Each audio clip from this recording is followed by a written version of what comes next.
Hey guys, I'm Caitlin, and unfortunately, I'm by myself again because we took Kindle back to school last week. If you have been looking at the Instagram and Facebook, I posted something saying that since Kindle is back at school, we'll go back to the old way, I guess, way we used to do things, where I post a video one week and then Kindle will post a podcast, most likely the next week.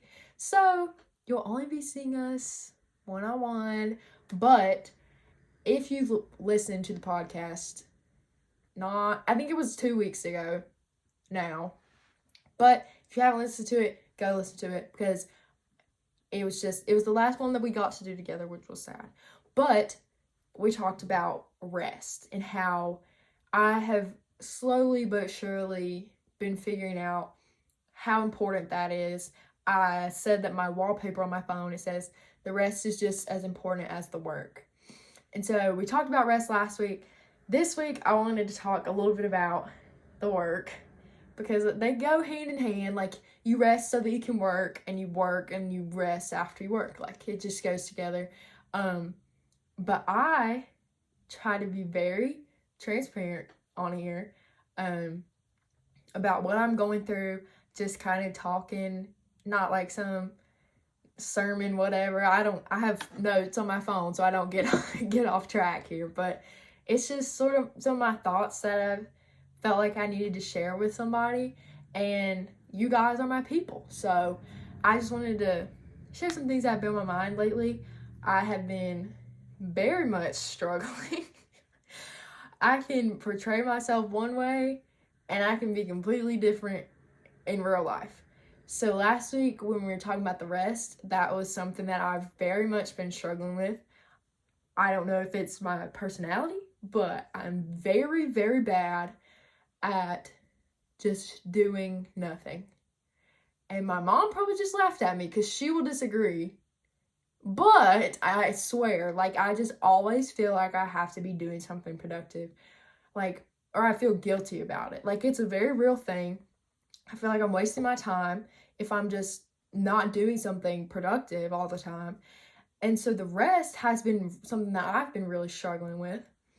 But since the beginning of the year, I have been doing a Bible study by Bob Goff. It's a 365-day devotion. And it's called Live in Grace, Walk in Love. And it's so good. So good. I 1000% recommend it. But one of the days kind of struck me weird when I read the title because it just said quit something. And I'm like, most of the time people don't tell you to quit something. I was one of those people, and I was a kid, I was in all these sports, whatever, and after the first practice, if I didn't like it, I was not going back. I made up my mind. Of course, my parents made me stick with it or whatever because I was like 7. But if I didn't like it, I had no desire to continue to do that. And I feel like as we get older, we lose that like childlike, whatever that is. You make up your mind about whether you like something.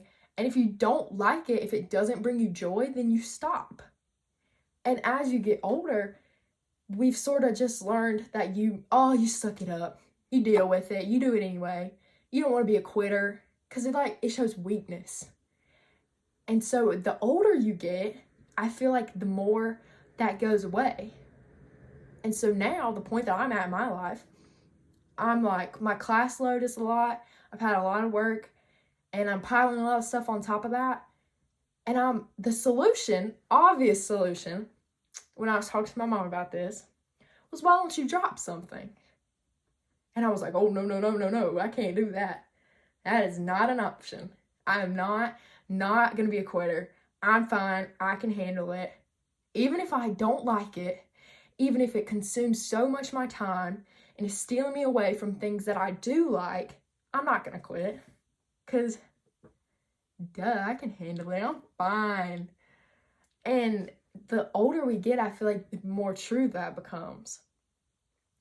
And that's what I felt so convicted to talk about because I read this and it just struck me as being so weird that this was an adult telling me to quit something.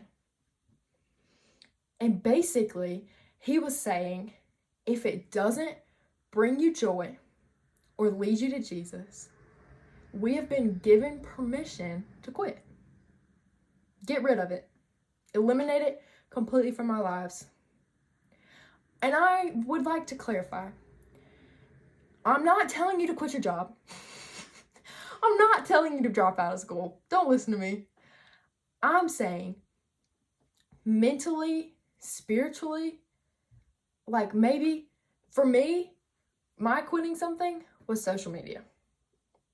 I have not been on social media since January 1st because unless it's posted something for Chasing Grace, because that was like a problem. Anyway,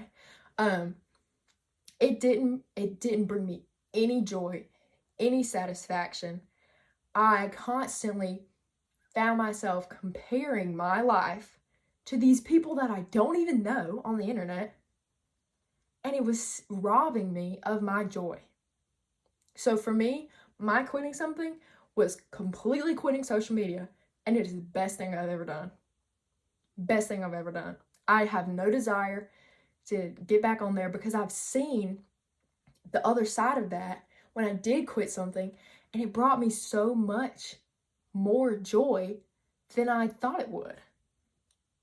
So maybe that's something you can make. My other thing that I've been working on, not perfect. Let me emphasize, underline, bold, highlight the words working on, because I've been trying to wake up earlier.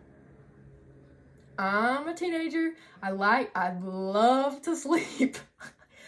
But it just makes my day so much better when I intentionally make time for things that bring me joy. Yes, I might have all this stuff to get done today, but if I can wake up earlier and have time to sit down and read my Bible and eat my breakfast before I go to school or do anything, then I start my day off so much better. And it's so clear. Like, it's not some big secret, some mystery. It's just that it's an act of surrender in your life. And it's maybe for you, quitting something is quit worrying. Quit worrying about things that you can't control. Quit letting the world define your worth. I'm really bad about that. I find my worth in numbers. And that sounds ridiculous. But for the longest time, I found my worth in how many calories I burned, my grade on that test, my test scores, my GPA. And I let all of these numbers define me. And so that was a huge thing for me, was to quit letting those numbers say who I am.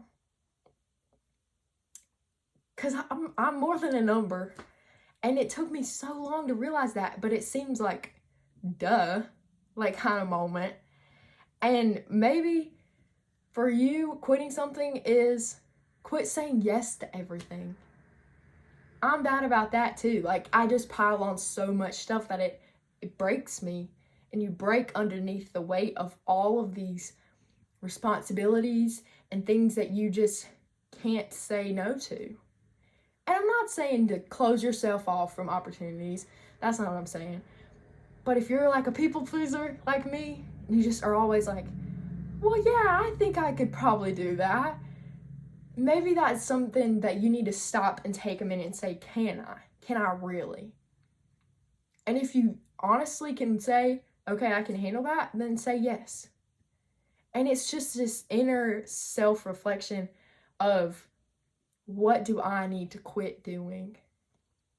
Because I said earlier, it's an act of surrender.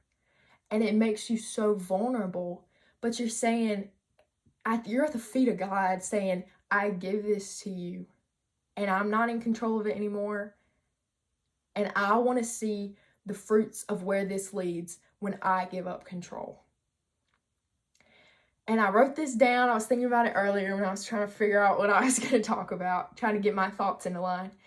And I said, quitting the things that harm you lead to the forming of things that benefit you.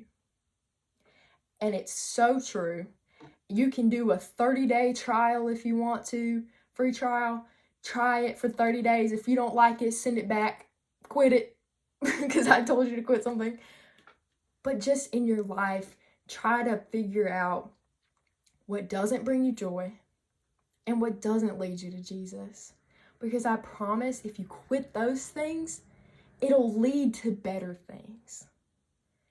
But we as a society have just come to the point where we're like, I'm not going to quit. I'm stronger than that. And I think it's so vulnerable to be able to say, okay, I'm going to quit doing that. You're right. I need to stop doing that. It's not leading me to Jesus. It's not bringing me joy. And that's so hard, but I have so much respect for anybody that can do that. I'm still working on it. This is just from the past month of me trying out these things and seeing what happens. So I wanted to share some thoughts, scatter whatever, try to put them into words that make sense, and just talk to you guys. This is where I'm at. I would love if anybody wants to reach out. I was going to say I'll leave my phone number, but I'm not going to put my phone number on the internet. But I haven't been on social media, so if you do need to contact me, message me or something, I'll give you my phone number. I'll give you Kendall's phone number. We would love to talk to you guys. We love doing this and having a community that we can trust. And so, thank you guys for joining me, listening to me ramble for a while. But I hope you guys have a great week, and I encourage you to quit something this week. Bye.